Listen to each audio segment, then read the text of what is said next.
Assalamualaikum warahmatullahi wabarakatuh. Perkenalkan, nama saya Rizky Anggola. Saya adalah mahasiswa dari program studi Pendidikan Sejarah Universitas Riau, angkatan 2019. Baik, di sini saya akan membahas tentang permulaan pengaruh Islam di India pada masa kerajaan Delhi pada tahun 712 sampai tahun 1526 Masehi. Dan ini merupakan tugas dari mata kuliah Sejarah Asia Selatan. Baik, yang pertama adalah masuknya Islam ke India.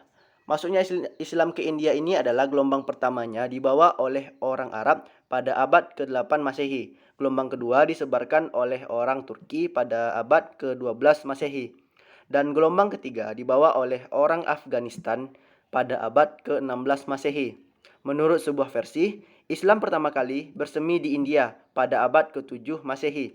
Diceritakan bahwa Malik bin Dinar dan 20 sahabat Rasulullah Shallallahu Alaihi Wasallam yang pertama kali menyebarkan ajaran Islam di negeri itu.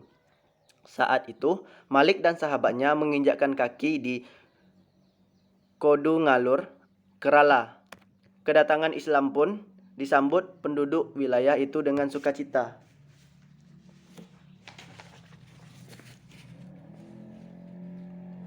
Tonggak permulaan Imperium Islam di wilayah India mulai tegak pada tahun 1206 Masehi, tepatnya pada masa Kesultanan Delhi. Nama kesultanan diambil dari nama kota di India bagian utara yang menjadi ibu kota kesultanan, yaitu Delhi. Delhi menjadi pusat pemerintahan dari awal berdirinya sampai masa berakhirnya pada tahun 1526 Masehi. Bahkan ketika Kesultanan Mogul mengambil alih kekuasaan, Delhi tetap masih menjadi pusat pemerintahan kerajaan Mogul sampai Mogul runtuh pada tahun 1858 Masehi. Tidak seperti kebanyakan dinasti Islam yang ada pada umumnya musnah dan berakhir keturunan para pendirinya. Kesultanan Delhi berakhir setelah mengalami 5 kali pergantian kepemimpinan. 5 dinasti tersebut adalah dinasti Mamluk, dinasti Khalji, dinasti Tughlaq, dinasti Sayyid, dan dinasti Lodi. Sekarang masuknya Islam ke India itu berkembang banyak ragam versi mengenai proses masuknya Islam ke India. Meski begitu, datangnya ajaran Islam ke anak benua India itu diklasifikasikan dalam 3 gelombang yang saya sebutkan tadi, yaitu adalah gelombang pertama dibawa oleh orang Arab pada abad ke-8 Masehi, gelombang kedua disebarkan oleh orang Turki pada abad ke-12 Masehi, dan gelombang ketiga dibawa oleh orang Afghanistan pada abad ke-16 Masehi. Materi selanjutnya atau pembahasan selanjutnya adalah latar belakang berdirinya Kesultanan Delhi.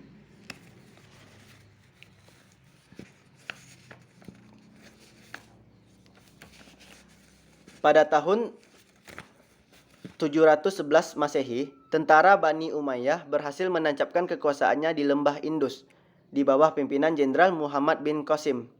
Namun, jenderal yang telah menarik simpati penduduk India ini oleh sebab politis dipanggil oleh Khalifah Sulaiman yang kemudian dieksekusi. Meskipun demikian, kehadirannya di benua India cukup mempengaruhi kehidupan sosial dan spiritual masyarakat. Hal ini berlanjut dengan adanya kontak perdagangan antara Muslim Timur dan para pedagang pesisir di Gujarat, Bombay, dan Deccan. Berikutnya, perluasan Imperium Islam di India berlanjut pada masa Muizzuddin Ghuri di akhir abad ke-12. Raja-raja Rajput ditumbangkan.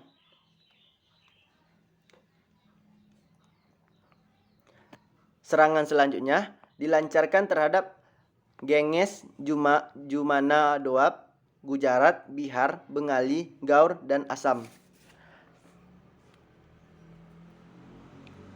Dalam ekspansinya, Muizzuddin Ghuri membawahi jenderal-jenderal budak terkemuka yang mendukung keberhasilannya.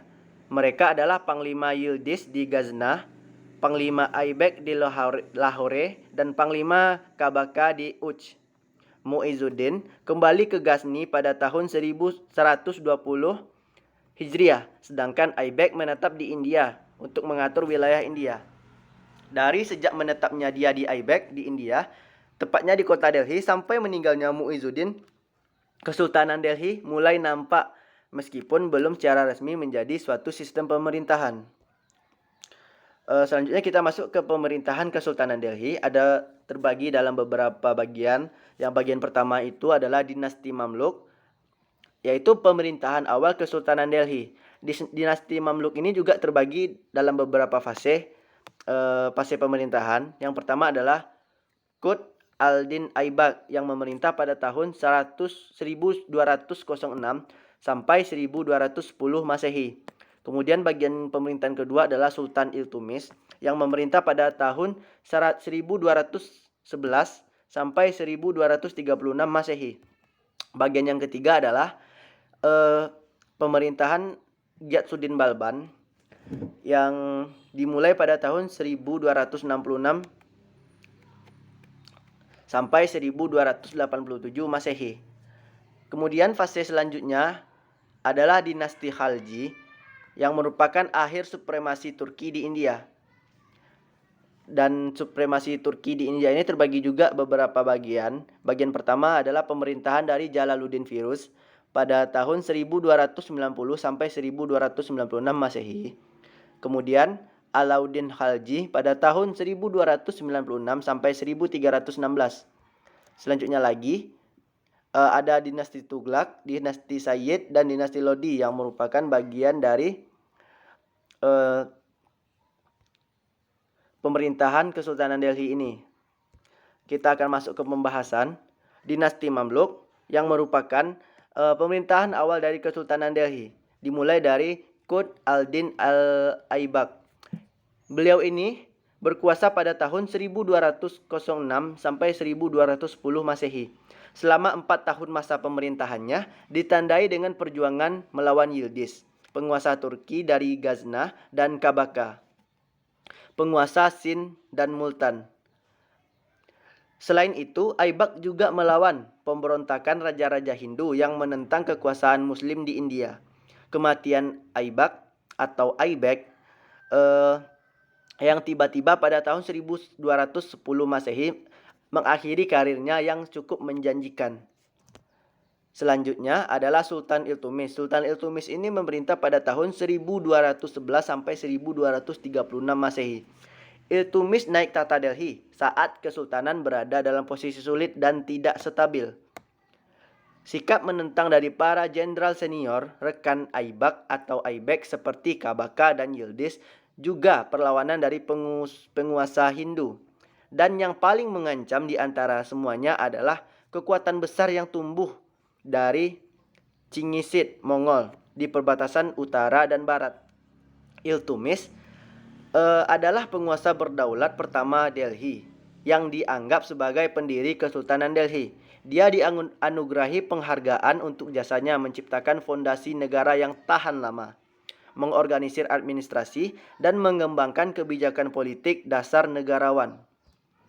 Selanjutnya kita akan membahas tentang Ghiyasuddin Balban. Ghiyasuddin Balban ini memerintah pada tahun 1266 sampai 1287 Masehi. Salah satu perkembangan penting dalam periode pasca Iltumis adalah keberadaan kelompok bangsawan yang dikenal dengan nama Gulaman Cinilgani yang kesemuanya adalah budak dari Iltumis. Kira-kira arti nama tersebut adalah komandan budak yang membawahi 40 budak. Kelompok ini mendominasi lapangan dan memegang komisi kekuasaan selama 30 tahun. Sehingga keberadaan sultan hanyalah sebagai pimpinan boneka saja. Sosok terkuat dan yang paling mendominasi di antara kelompok ini adalah Ghiyasuddin Balban.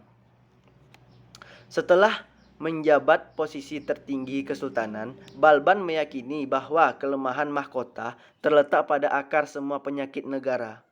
Gagasan tentang monarki, pemerintahan, dan agama terungkap dalam pidato-pidatonya kepada putra-putranya dan para bangsawan yang seringkali disebut dengan teori politiknya.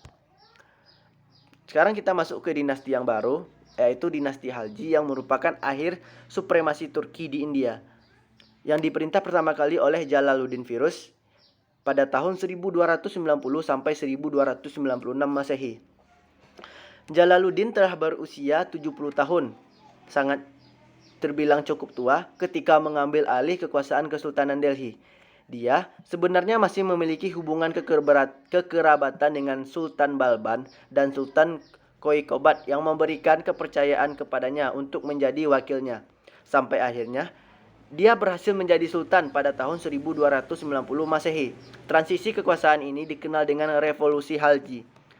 Selama 6 tahun masa pemerintahannya, kelonggarannya dalam kepengurusan negara menyuburkan arus perampokan dan pemberontakan. Jalaluddin juga gagal melawan invasi Mongol dan gagal merebut benteng Ranthambore dan Rajput. Kegagalan ini menandai bahwasanya dia tidak layak menjadi penguasa. Akhirnya, keponakannya yang juga menantunya bernama Alauddin naik tahta dengan cara membunuhnya. Berarti ini seperti pengambilan tahta secara paksa. Selanjutnya adalah Alauddin Khalji. Alauddin Khalji ini memerintah pada tahun 1296 sampai 1316 Masehi.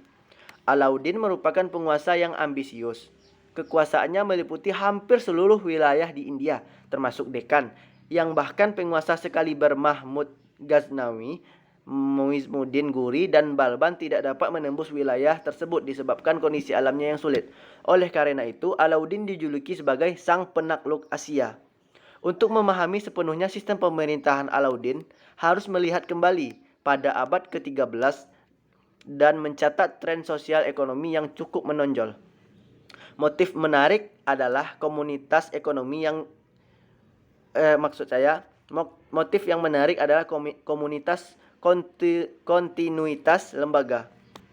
Tidak hanya dengan memungut pajak menggunakan metode konvensional India, terutama dalam segi bagi hasil, yang sebagian besar tidak berubah oleh para penguasa baru.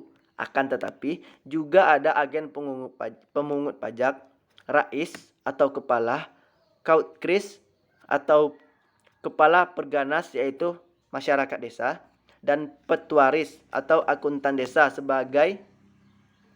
sebagian besar masih dipertahankan. Berarti dia ini masih mempertahankan sistem lama. Selanjutnya kita akan masuk ke dinasti Tughlaq.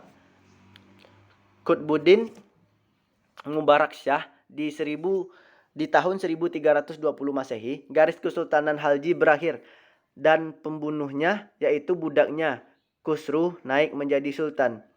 Pada pemerintahannya tidak bertahan lama disebabkan pemberontakan dari Ghazi Malik Al-Tughlaq, gubernur di Parpul di Punjab, yang cukup menonjol ketika Kesultanan Delhi masih dipimpin oleh bangsa Khalji. Dia memanfaatkan kebencian Hindu di negara bagian Kisra Khan, Khusru dan Sultan Nasiruddin dikalahkan dan dibunuh oleh Ghazi Malik yang naik tahta dengan nama Ghiyatsuddin pada tahun 1320 sampai 1325 Masehi. Garis sultan yang diresmikan menjadi milik Tughluqids. Meskipun Tughlaq sebenarnya nama pribadi dari Ghazi Malik. Selanjutnya adalah dinasti Sayyid. Hirkan berhasil menguasai Delhi dan mengangkat dirinya sebagai sultan. Dia mengaku sebagai keturunan Nabi Muhammad SAW. Menurut Firistah, rakyat sangat bahagia di bawah pimpinannya. Hiskan digantikan oleh anak Mubarak Shah yang juga terkenal baik. Namun dia terbunuh pada tahun 1434 Masehi oleh seorang bangsawan bernama Sadrul Mulk. Lalu keponakannya yaitu Muhammad Shah naik tahta dan membalaskan dendam kematian pamannya. Ia memimpin selama 12 tahun, digantikan oleh anaknya Alauddin Alam Shah yang merupakan raja terakhir dan terlemah dalam dinasti. Dia secara sukarela menyerahkan tahta pada Bahlul Lodi, seorang bangsawan Afghanistan yang dengan kesepakatan bersahabat memperbolehkan raja terakhir dan dinasti Sayyid hidup dengan damai di Badaun sampai akhir hayatnya. Terakhir adalah dinasti Lodi. Sultan Lodi adalah salah satu-satunya sultan Delhi yang berasal dari suku bangsa Pathan. Bahlul Lodi naik tahta pada tahun 1451 Masehi. Akhirnya aksi dari Bahlul Lodi yang menonjol adalah penaklukan Jaunpur. Dia berkuasa selama 38 tahun dan meninggal pada tahun 1389 Masehi. Nizam Khan, putra kedua dari Lodi, yang menggantikannya dengan gelar Sikandar Lodi, yang merupakan seorang administrator ulung. Nizam Khan meninggal pada tahun 1517 Masehi setelah berhasil memimpin selama 28 tahun. Sikandar Lodi merupakan raja yang paling mampu dan paling besar dalam dinasti Lodi. Setelah kematian Sikandar Lodi, putranya Ibrahim Lodi naik tahta, akan tetapi terjadi pemberontakan dari adiknya sendiri, yaitu Jalal Khan. Selama kepemimpinannya, Ibrahim Lodi banyak menangkap dan memenjarakan bangsawan yang menentangnya. Hal inilah yang semakin memicu lebih banyak lagi pemberontakan. Sekarang kita masuk ke pengaruh Islam di India melalui bidang sistem pemerintahan, yaitu bentuk pemerintahan Kesultanan Delhi adalah monarki. Sultan dibantu oleh badan-badan menteri yang membawahi masing-masing departemen, yaitu Departemen Agama, Departemen Hukum, Departemen Ketentaraan, Departemen Intelijen, dan Departemen Keuangan dan Pendapatan. Selanjutnya adalah sistem kebijakan hukum. Hukum di bawah pemerintahan Kesultanan Delhi tidak benar-benar memakai hukum Islam. Secara etika keagamaan, para penguasa kesultanan ini tidak berpegangan kepada tuntunan keislaman. Sangat jarang ditemukan sultan yang soleh. Keuangan penguasa dan bangsawan dikontrol dengan ketat. Selanjutnya adalah sistem perdagangan. Sejak Ibnu Qasim berada di India, menyebabkan semakin banyak orang Arab yang menetap di sana dan melakukan perdagangan dengan orang-orang pribumi. Pusat-pusat perdagangan terkenal antara lain Daibul, Pantai Malabar atau Kadalangur, Calicut, dan Quilon, Pantai Karamandel, termasuk Ceylon, Madura, Saptaragam, Chittagong, Samandar, dan Aikab, sekarang bernama Birma. Dalam Kesultanan Delhi, ada peraturan yang mengontrol harga pasar seperti harga makanan, harga kuda, binatang ternak, budak, kain, dan buah.